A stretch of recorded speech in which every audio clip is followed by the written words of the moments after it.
Religious institutions, synagogues, mosques, people of certain faiths have been targets of hate in America. Why have religious hate crimes increased? And how is the interfaith community coming together for the greater good? I'm Rana Kamal. This is Our Issues, Twin Cities.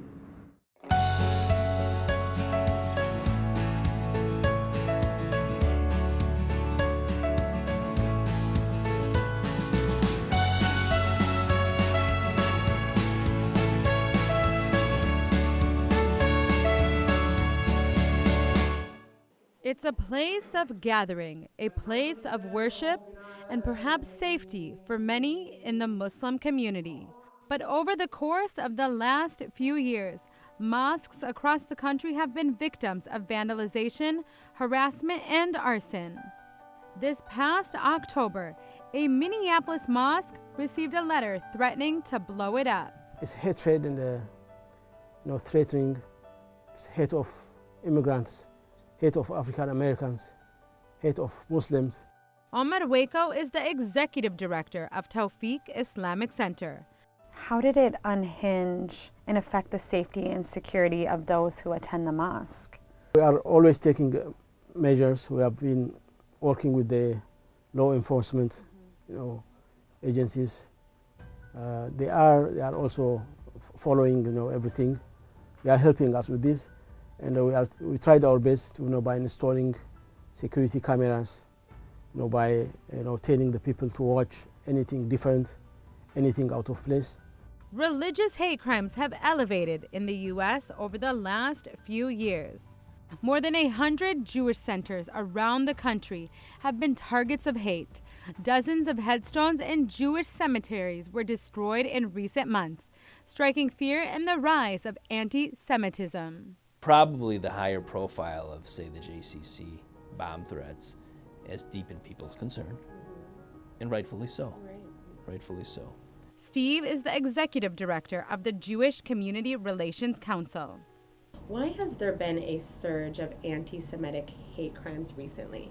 In times of political and economic uncertainty that our country is facing right now, anti-Semitism is often associated with such turbulence, you might want to say. But it also impacts other communities, right?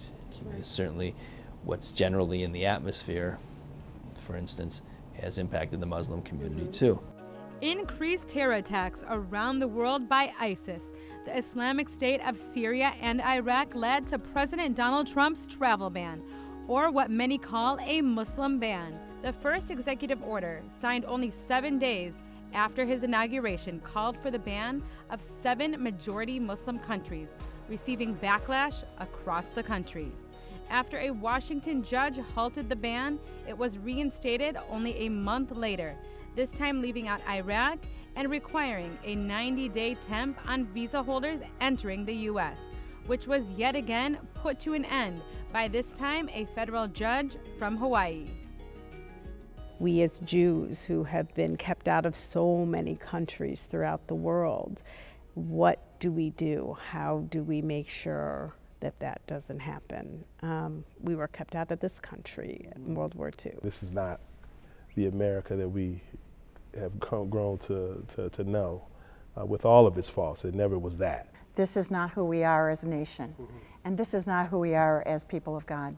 At a time of high tension in our country today, with increased rates of religious hate crimes and the fear of the unknown across many faces of immigrants who call America home, one group of leaders of different faiths, come together to discuss the greater good of the community.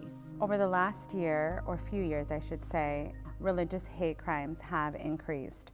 What fuels religious hate crime? Ignorance. I think ignorance does. And I think implicit bias. I think that sometimes we can't teach people out of their implicit bias. We have to hold the mirror up to what they assume to be. So I think it's the combination of both. Not knowing our neighbors and being isolated from our neighbors, I think, really helps us to get caught up in religious violence and religious rhetoric that is hurtful and harmful. It's a departure from the very essence of our traditions too. I mean, so you have to sever something in your foundational identity as a faithful Christian Jew or Muslim to actually feed into that. So it's something. It's a departure that happens at some point to the essence of, so this is who I am. This is what I represent. This is what I believe, you know, and then act on those things, you know. So in order for it to be fueled, I think you have to depart from the essence of our traditions to do that. Religious hate crimes have hit each and every one of your communities. How dangerous is anti-religious rhetoric? Hate rhetoric is particularly dangerous. You know, I think the idea that violent acts generally was preceded by rhetoric. You know, it's something, you know, people began to talk it up, to put it in the atmosphere enough to begin to sway, you know, the sentiments of people and pull on people in certain ways that perhaps had a certain view, certain idea about the other, and it gave them permission, you know what I mean, to act in a way that was harmful to people. So I think it's particularly harmful. Hate speech is extremely powerful, right? So the idea that the old saying, sticks and stones may break your bones, but words will never hurt me, is not a Jewish concept at all. The power of words is really clear in our text. It creates a us and them. It creates, are you with me or are you against me? It creates a dividing line.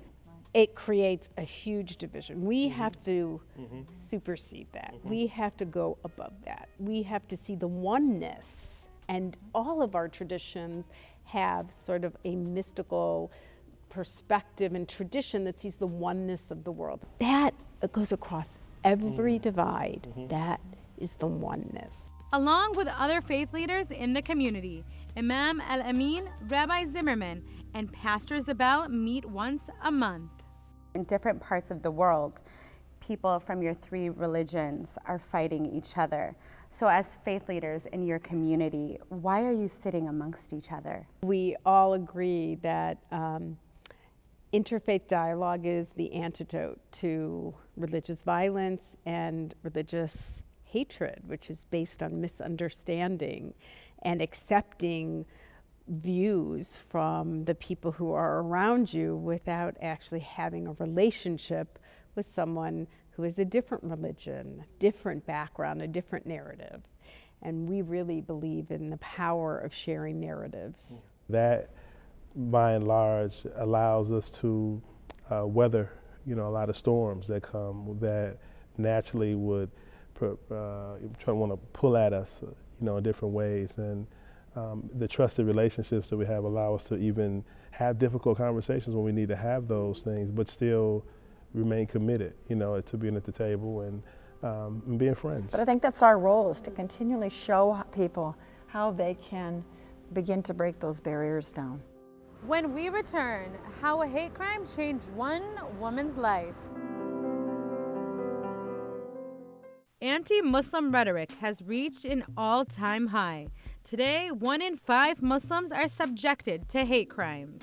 How has it affected Muslim Americans and the Islamic community, especially here in the Twin Cities? It affects because you know, most of us came from a place where there is a violation of human rights. Most of us run away from our home countries to find safety. So when that follows us here, lack of safety, lack of peace, it concerns us, especially our sisters. They are more exposed. It changed my life in a way that I would have never thought this would be me a year later. The scars on her face are still visible. Your attack left permanent scars on your face. What do those scars represent to you today? That I overcame, that I'm not a victim, that you can change your life. It's up to you to set your mind to whatever. And this is America. It gives you a lot of chances, so you can be whoever you want. Just want you to understand, you hit somebody you didn't know anything about. I do speak English. I speak very well English. I work every single day, just like you do, Jody. So I hope at the end of all this that you learn we're all the same. There's no difference between me and you. In late 2016, Somali-American Asma Jama addressed her attacker in court, saying, "I do forgive you, and I hope that you choose love over hate." Why did you choose to forgive her? I believe as much as I went through hell, and nobody should do, I mean, like what she did to me, that's crazy. However much you hate someone, I think we can refrain ourselves from like being physical with anybody. But I just wanted people to understand that she's human and she made a mistake. And if she really offends, that's really up to her. That is who she chooses to be. But for me, it was a matter of people to understand that if I can forgive her, I wanted everybody else to forgive her. Asma chose love over hate after being physically attacked by a woman at a local restaurant for speaking her native language of Swahili. The glass beer mug that was thrown at her face left permanent scars. But today, Asma has turned her horrific experience into a positive. What are you doing today to raise awareness against xenophobia, against hate crimes? I try to do every event that has Islamophobia or hate crime. People are talking about it, like the one from Canton, Minnesota. I was one of the speakers. So anybody invites me anywhere to go speak, I do, because I want just people to understand that Islamophobia is getting out of hand. We're not bad people. We're just living the American dream. I've been paying taxes all my life since I was a little girl. So we work as hard. We just want the American dream. We just want people to understand that we are normal, everyday American people, and we're not this. We don't manipulate people. We don't wake up in the morning and think, oh, how we're going to destruct a country where we call home. And I don't even know your name.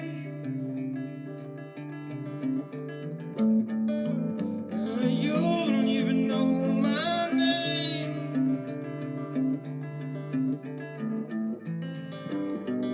I don't even know your name. And I don't even know your name. And I don't even know your name. Today, Asma is a community advocate at Voice of East African Women. She now travels the state to speak about the dangers of hate and xenophobia. What are you doing today to advocate and enhance hate crime laws here in Minnesota? Now I want to do my own personal thing where I personally dedicate time to go out, going to Roselle, Minnesota. And I'm doing this on my own with my friend, and Farhia wants to be a part of it, so Voice of East Africa will be a part of it, of course. We're going to Roselle, Minnesota, which voted Trump. All of them voted Trump, and they've never seen a Muslim here. They've never interacted with a Muslim. All they believe about Muslims are on TV. I'm a big believer if we want change. Everybody sits in their house and says, oh my God, we want change. But nobody ever believes that the change starts with you. You know, so I sat down and I realized if I call them to come to my office, I'm taking them out of their comfort zone. So I want to go into the danger zone and get out of my comfort zone and go to their churches. And Roselle is just the first. After that, it's going to be all rural Minnesota. And hopefully from there, we could go nationally. And I can just put myself, I don't care. I want to be the voice that says, you can have a conversation with a Muslim. And at the end of the day, it's up to you. You might realize I'm just human like you, and I don't mean to change your views, but it might give you, you might change your mind and say, oh my God, they're not all bad people. Up next on Our Issues Twin Cities, the unity and solidarity of the interfaith community during times of elevated religious hate crimes. Back in Oumer's office, he lays out colorful cards with handwritten, heartfelt messages sent from young children around the community. I saved them, man. What do these mean to you? A lot, really. Yeah, it gives us hope. After Tawfiq Islamic Mosque in Minneapolis received a letter to blow up the center late last year, Oumer, the executive director, was in awe of the outpouring support from the community. We receive a lot of solidarity letters, a lot, from many churches, from many individuals, even some small donations. Those things give us hope. we believe people are naturally they are good. I believe that. Whatever religions they have, people are naturally good. There are very few bad people, and usually bad people get publicity. So we get threatening letter from one person, but we get more than 10, letters, solidarity letters from other places, from individuals, from churches, from good citizens. So there is hope. Yeah. An attack on one community is an attack on all communities. We've seen such tremendous affirmations of support in the aftermath of first the January 18 bomb threat against the Minneapolis JCC and then February 4th against the St. Paul JCC. For instance, after the January 18 bomb threat, 227 members of the clergy from all over Minnesota, Catholic, Protestant, Muslim, Buddhist, signed a letter of support for the JCC as well as the rest of the community. Really important, very affirming to the Jewish community.